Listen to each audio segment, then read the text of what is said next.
Deuxième question. La restauration physique des cours d'eau. La question est simple.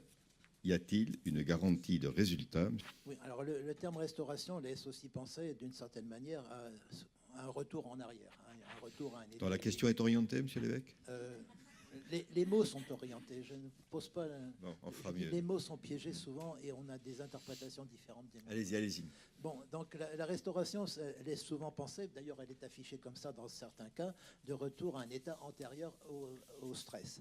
En réalité, comme on l'a dit tout à l'heure, les systèmes sont sur des trajectoires et donc la question n'est pas de retour à un état antérieur, c'est de savoir ce que l'on veut faire de l'écosystème que l'on cherche à réaménager d'une certaine manière. Je dis bien réaménager. Alors là aussi, ce qu'a dit Michel, tout à fait d'accord. Je reprends, mais très brièvement, des conclusions qui avaient été faites lors d'un comité d'experts chargé d'évaluer les mesures compensatoires proposées dans le cadre de Notre-Dame-des-Landes. Et il y avait, me semble-t-il, 3 points importants. La mise en œuvre d'une démarche systémique, je crois que tout le monde sera d'accord là-dessus.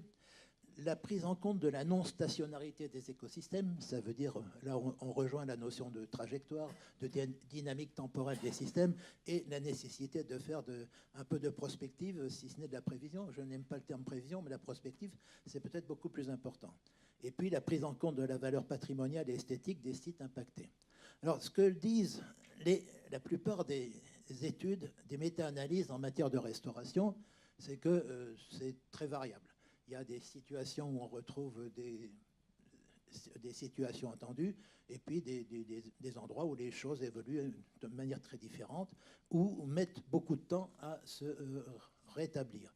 Donc la notion de temps qui vient d'être soulignée est particulièrement importante en matière de restauration. Mais ce que je dois dire, c'est que réfléchissons simplement sur le fait que dans nos milieux aquatiques, on a énormément d'espèces qui ont été introduites et on peut s'attendre à ce qu'il y ait beaucoup d'espèces encore qui arrivent. Avec le réchauffement climatique dont on va parler tout à l'heure, on voit bien que des espèces thermophiles sont en train de gagner le sud de la France.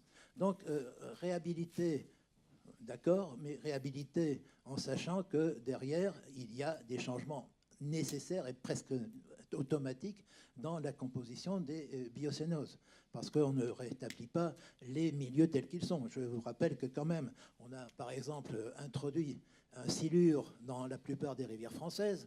Ça m'étonnerait qu'on restaure des milieux sans silure. Hein. Donc la réalité, c'est que les silures sont là et qu'il faut faire avec. Donc nos milieux vont évoluer et sont appelés à évoluer en fonction des critères dont on a déjà parlé tout à l'heure, sociaux, économiques, écologiques, etc.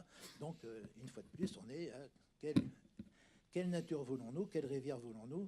Alors, ce que je vous invite en tout cas à relire, c'est les travaux qu'ont réalisé Morandi, notamment dans sa thèse, sur les analyses en matière de restauration, qui montrent qu'en réalité, dans beaucoup de cas, il n'y a pas vraiment un projet de restauration bien net, bien identifié en matière d'objectifs, et que dans la plupart des cas, si ce n'est dans la grande majorité des cas, on ne fait pas de suivi avant et après restauration. C'est-à-dire qu'une fois de plus, on part à l'aventure, on fait de la gesticulation, disons-le comme ça, hein, mais derrière ça, il n'y a pas du tout de suivi scientifique qui permettrait de savoir où on aboutit. Je ne dis pas d'atteindre les objectifs, puisqu'ils ne sont pas souvent fixés, mais savoir comment ça se passe et où on aboutit.